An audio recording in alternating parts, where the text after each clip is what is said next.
Live from your local election headquarters at the 22 News Broadcast Center, this is a Westfield mayoral debate. And now, here's Rich Teddemer. Good afternoon and welcome to a special Your Election Headquarters presentation. We continue with our series of debates among candidates running for mayor in local cities. And today, we're hosting the candidates running for mayor of Westfield. And joining me in studio today are Incumbent Mayor Don Humason and his challenger, Mike McCabe. We begin with opening statements, and each candidate will have 1 minute to make an opening statement. And by virtue of a drawing prior to the debate, Don Humason, you get to make that first opening statement. As I say, you have 1 minute. Thank you, Rich. Thank you, 22 News. And Mike, thank you for joining me today, too. Thank all of you for watching. My name is Don Humason. I have the great pleasure of being the mayor of the city of Westfield. I am very excited to have the opportunity to run for re-election this year. I'm hoping that you will watch this debate and take with you the answers that we give today. Hopefully you will be impressed and give me 2 more years. I am a lifelong Westfield resident, born and raised at Noble Hospital, and grew up in the Westfield public school system, graduated from Westfield High School and Westfield State University back when it was still a college. I have a beautiful wife and a 10-year-old son named Quinn. They are my inspiration and the reason I want to do so well for our community, because I think of them each and every day. It's been an interesting 2 years. Obviously, when I ran, we didn't know about COVID. We didn't know about the pandemic. We didn't plan on having that be the major issue that we had to tackle for the city. But despite that, I think we've been able to accomplish a lot of good things. I hope you'll agree to that too. And thank you again for the chance to be here with you today. Okay, Mr. Mayor, thank you very much. Mike McCabe, your opening statement, 1 minute. Well, thank you very much to everybody that's here. Thank you, Don. Thanks to Jen and Kate. Jen's my wife and Kate's my daughter for assisting me on this voyage. I've been a public servant now for the city of Westfield for nearly 40 years. I also, as did Don, I went to Westfield High School. I went to Westfield State University. I have a graduate degree from there. I continue to teach there. I've been there since 2000. Again, I'm pretty active in the community, as lots of people know. I am a member of several different volunteer organizations, which I'm very proud of. I'm with the Boys and Girls Club. I'm with the Lions Club. I was on the board of trustees at Bay State Noble Hospital. And I've been working to help solve people's problems now for nearly 40 years, and I'd like to continue to keep doing that. As Don mentioned correctly, obviously, you know, the things that challenge us this time around were different than last time. Clearly, there's a pandemic issue that's still going on. There's some other issues that are needed. That is time, Mr. McCabe. So you have 1 minute. Okay, so here you go. So now we move on to the question and answer portion of our debate. Each candidate will have 1 minute to answer each question, and the order of questions was determined prior to the debate. And once again, Don Humason, you will go first. You mentioned COVID-19 and the pandemic, a global problem that remains. And the responses to the pandemic have varied on the national, state, and even local levels. How do you characterize Westfield's municipal response to the pandemic? And as mayor for the next 2 years, what work would you do to help minimize the spread of the virus in the city? Sure, thank you. It took us all by surprise. I was sworn in January 6th in 2020, and by March, we had declared a state of emergency at the state and city level. There were no playbooks for us to work out of. Nobody had ever seen something like this before. So I made the decision to bring a team together, mainly headed up by our local Department of Public Health Director, Joe Rouse, our Emergency Management Director, and of course the police and fire, who are our first responders. We also tried to get involved with the Council on Aging, because we thought that if we had the chance to be able to do vaccine clinics, that would be the best spot to do it. As many of you know, we tried very hard to bring vaccines to the city of Westfield. Unfortunately, the Commonwealth made the decision not to give most cities and towns the vaccine. Very frustrating. But in the end, we ended up working collaboratively with the cities of Agawam and West Springfield and the hill towns to be able to bring a clinic to the Big E to make it easier for our people. I would still encourage folks to, whenever possible, wear their masks and get the vaccine. We're looking at spending some ARPA money and others to continue to promote good health in the city, and that's our goal for the next 2 years. Thank you. Mike McCabe, your answer to that question. How would you characterize Westfield's municipal response to the pandemic? And as mayor for the next 2 years, what work would you do to help minimize the spread of the virus in the city?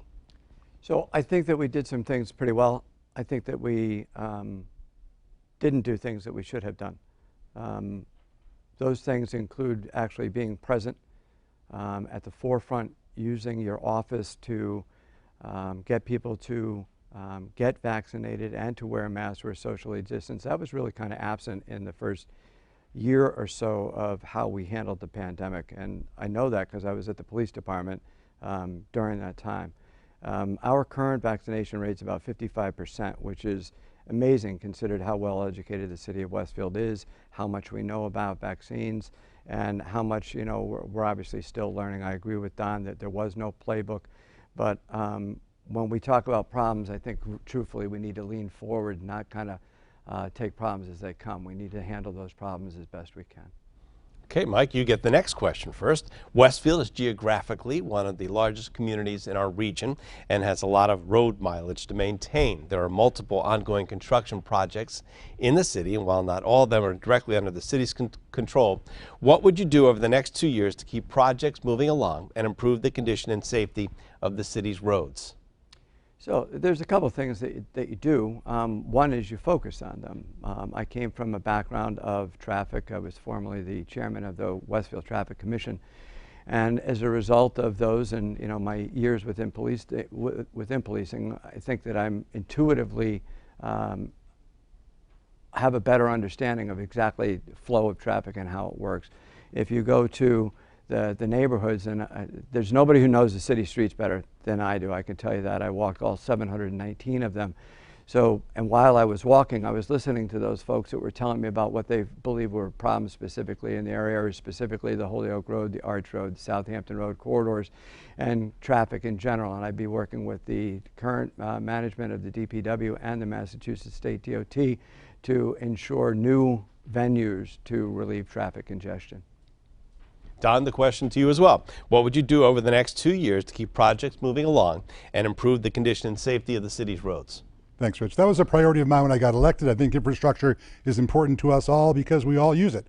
So working with our engineering department, our DPW, the state DOT, we've been trying to prioritize the roads that need it the most here in the city. I think you've seen us try to spend our limited local resources as well as the state Chapter 90 money that we receive on paving projects, on fixing roads, and obviously on repairing sidewalks. And you've seen that on Union Street, North Road, Russellville Road, City View Boulevard. There have been a number of projects throughout the past 2 years. There's also projects that the state is running right now, like Western Avenue up by the college.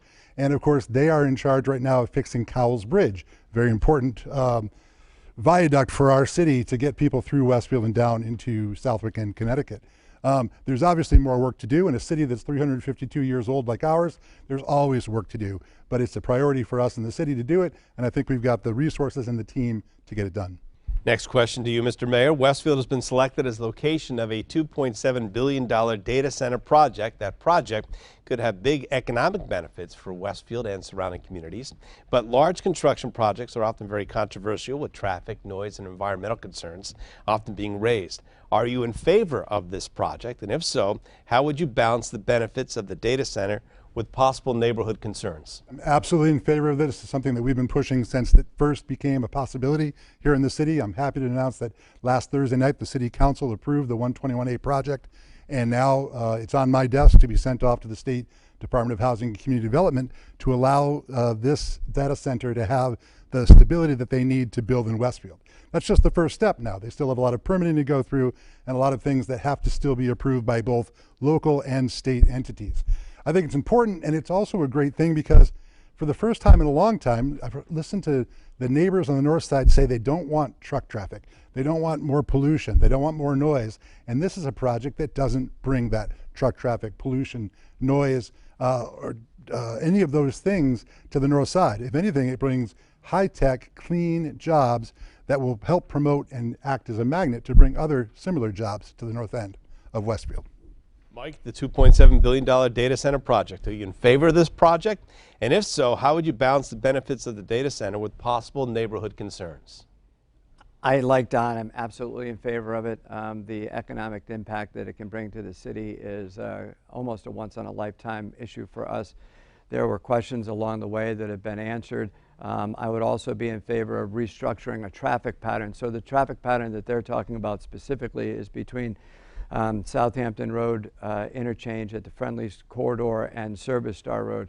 I've been looking at this traffic pattern now for the better part of 3 years, and there are ways to mitigate the adverse effect of new business. So to say that there's going to be no traffic, which is, Don didn't say that, but to say that there's going to be no adverse traffic impact in the corridor, it really isn't totally accurate. If you're going to bring 1,200 jobs and then an additional 1,800 jobs and 400 jobs, you're going to have traffic. It's up to the city of Westfield to find a better route for that traffic to pass through, and we're going to do that now. Okay, next question to Mike McCabe first. Over many years, the water in Westfield has been contaminated with PFAS chemicals caused by firefighting foam from Barnes Air National Guard Base. As a result, the city has taken steps to fix the problem, but there have been complaints about a change in the taste of the city's water. As mayor, what more needs to be done to ensure that Westfield's water is safe and pleasant to drink? So it's a great question. I was out walking up in Knollwood the other day, and a person was talking to me about the taste of the change of water. I had no idea it was going to come up today. And really, that's not widespread, because if you go from house to house, which I was doing, if you talk to the people on Knollwood, they have a different taste than the people on Cedar. So I'm not so sure it's the actual water. It might be their own drainage system, their own filtration system. I think that what the city has done over the past 3 or 4 years to assist with GAC filtration systems in wells 7 and 8, and then 1 and 2 will come online, have really benefited the city. We have a ways to go, but I think that what we're doing and following up with the federal authorities on their plan to help remediate is really the way to go. I think the city has done a pretty good job of that. All right, Don, as mayor, what more needs to be done to ensure that Westfield's water is safe and pleasant to drink? Yeah, safe water is a right, all right? We deserve it. We pay taxes for it. We want to have it. I'll tell you that I think part of the taste issue happened recently because we haven't been using the reservoir in Granville. We turned it back on now that winter's coming, and I think whenever you do that, it changes sort of the mix in the treatment. So the taste will be affected by the chlorinization and the other things that we do as the city water department to clean that water so that it's safe and drinkable. Unfortunately, it doesn't always taste that good. So that's an issue that the water department continues to work on, because it's important to our residents and it's important to the quality of life that we enjoy in the city of Westfield. The city council earlier this year approved another grant for the future to be able to continue in the filtration business, to be able to complete the filtration that we have on the wells in the city of Westfield, so that that water that we do drink is safe and meets all the state and federal standards that we have to follow. Just as long as we don't glow in the dark after drinking some of that water in Westfield. We've reached the halfway point of today's debate. We're going to take a short break right now, but stay with us with more questions and answers for the Westfield mayoral candidates.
Welcome back, and if you're just joining us today, 22 News is hosting a debate among the candidates running for mayor of Westfield. Joining us in studio are Mayor Don Humason and challenger Mike McCabe, and we'll continue with more questions for the candidates. And Don Humason, once again, you get to answer this next question first. Over the past century, Westfield's population has generally grown, but as that growth has slowed down, and in the 2020 census, the city's population actually dropped for the first time since 1940. What do you think this? Why do you think this is? And as mayor over the next 2 years, what could you do to attract new residents to the city? Yeah, I'm not so sure that that's true, Rich. And I got to tell you, I think it all goes back to the pandemic, right? This year being unlike any other year because we had to deal with the global pandemic, I think it impacted the counts. I don't think our population has in fact shrunk, and if it has, it certainly hasn't shrunk by that much. You just have to look at new housing starts in the city, the amount of students we have in our school system, and the fact that places like Westfield State College weren't in session during the time when the count would normally take place, and I think that impacted our census count a little bit. So I didn't expect us to grow by a great deal, but I certainly don't think that our population has shrunk. Look, Westfield's a great place to live. We're attracting a lot of new business. We're attracting a lot of people. The biggest problem we have now is housing, just finding housing. So I don't think our population is going down that much at all. I have been speaking with Senator Vielas and Representative Pease. There are some efforts at the state level to try to modify the count a little bit and see if we can change what the census has us down for, but it's going to be a challenge. Okay, Mayor Humason questions the census. Mike, you have the same question. Why do you think this was that the population dropped for the first time since 1940? And as mayor over the next 2 years, what would you do to attract new residents to the city? So I, like Don, I'm not so sure that the census is accurate. If you look at the indicia, other indicia that are out there, school populations, hospital visits, calls for service at the police department, calls for service at the fire department, I'm not really overwhelmingly convinced that the population's gone down. I'm also not convinced that the population's gone down because I've been walking all these areas and I don't see a lot of areas that are vacant, I can tell you that for sure. When you look at new home starts, we do have new home starts. We have new community development starts. So I'm not so really sure that the population has gone down. What I do think that we need to get a little bit better handle on is some of the stuff that is infrastructure related, such as the assets to the school department in terms of actually athletic fields and ball fields to attract folks to continue to keep attracting people to the Westfield Public School System as well. Okay, next question. Mike, you get first. Recreational cannabis has been legal in Massachusetts now for a couple of years, and cannabis dispensaries are a big business in a lot of communities around the state, and that includes Westfield. Would you be supportive of more cannabis dispensaries or cultivation facilities in the city of Westfield? So as a longtime law enforcement guy, I wasn't in favor of opening up cannabis to everybody under the sun, but now that we have it, and you look at the retail advancement and how much money is coming in taxes, it's certainly a benefit to the city. I think the first year was something like $600,000. But I also think that the more you open, the less availability of the market is going to be there. So if you have a $20 million annual yield, that's one group of people, once you start to spread that out between 4 groups of people, I don't see that number going up from 20 million. I think it gets spread out across the 4. So I think really we should see how this thing plays out. We still have a one that's open and then one coming online and 2 are already online. So I think this is kind of more of a wait and see to see what a benefit it is to the community. Don, cannabis is big business. Would you be supportive of more cannabis dispensaries or cultivation facilities in the city of Westfield? The answer to that, Rich, is no. Right now we have enough. We have Cannabis Connections and HECA that are both online. We have 2 others that the City Council has approved. We have a total of 4 host community agreements that are negotiated through the Mayor's office. And as Captain McCabe said, 2 are already open and 2 will be coming online at some time in the next couple of years. We also have a number of grow facilities and testing labs that are part of that as allowed by the state legislature and as allowed by the Cannabis Control Commission. I think as far as the impact on the city of Westfield, I would put us sort of in a hold. I think we've had a lot of requests for different cannabis related businesses, but let's wait and see how they're doing. The first 2 that are open are paying good dividends to the city as far as fees and revenue, but I want to see what the impact is in the long term. Okay, Westfield is set to undertake a major school building project at the Franklin Avenue School, which is expected to cost nearly $60 million, while the state will be paying most of that cost. Do you think the city is getting a good deal with this project? Why or why not? Sure. Well, one of the benefits of being mayor, I think one of the greatest opportunities is that you also have the chance to chair the school committee. And in this case, I also have a chance to chair the new school building committee. Tomorrow, we're actually going to go before the Mass School Building Authority, and they are going to vote on our proposal and move the process on to the next step. We are very pleased with the amount of reimbursement that the state is offering, but schools being so expensive, we'd certainly think that more would be helpful. Originally, we were told we were going to get somewhere in the market of 77% reimbursement, but after you factor in the entire cost of the project, it comes out to a little over 50%.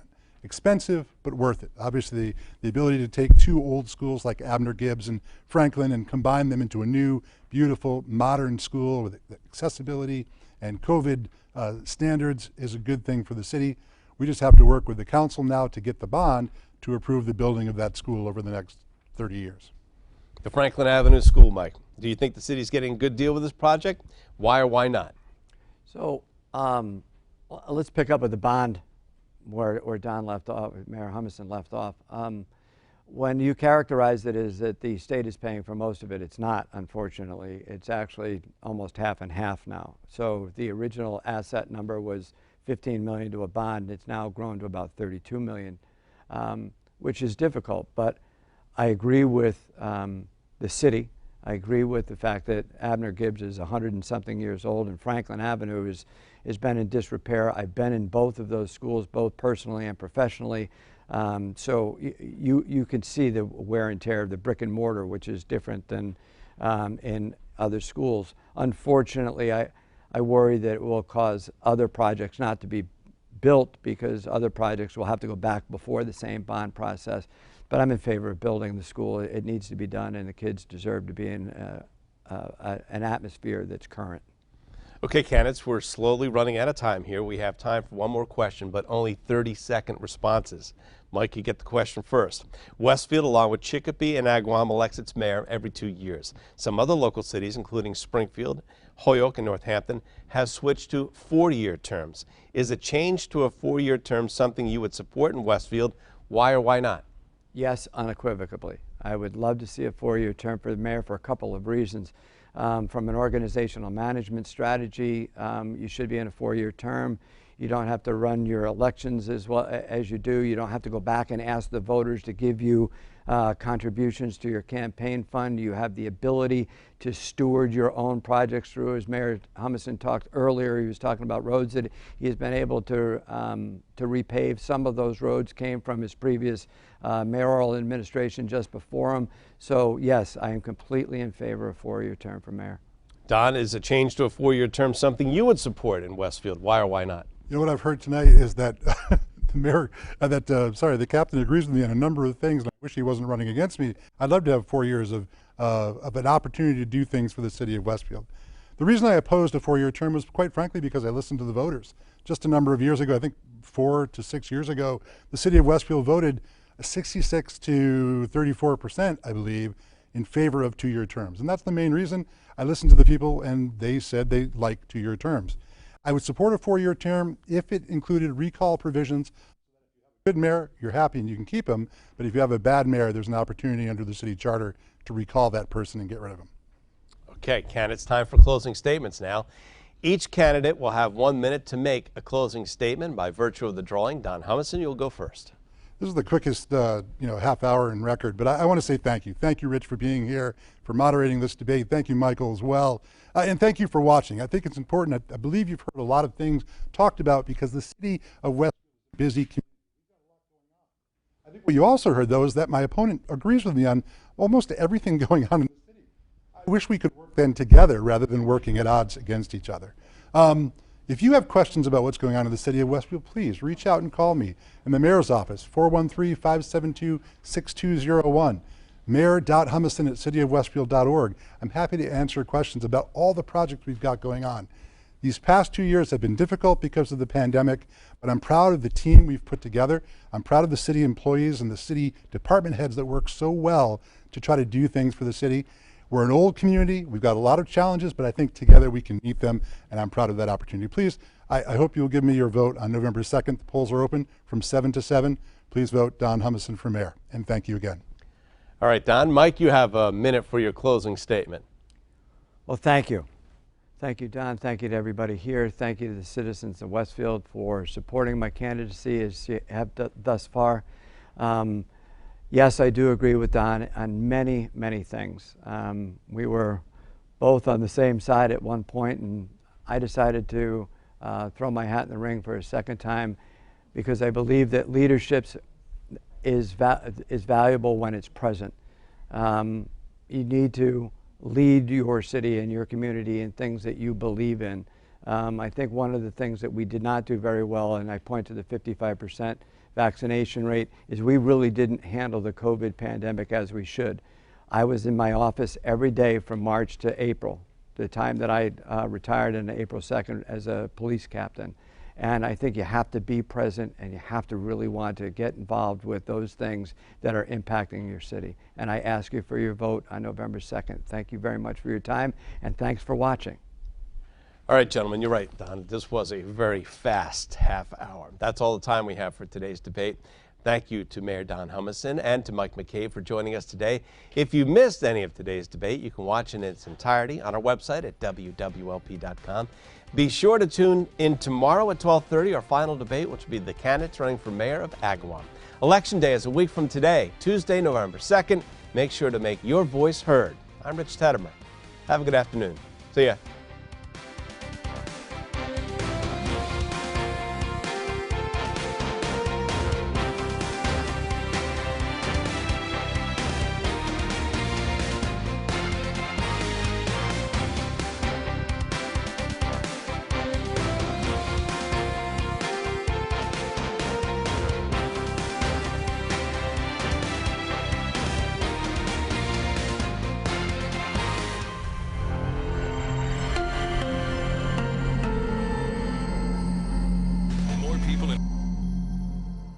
Western Massachusetts.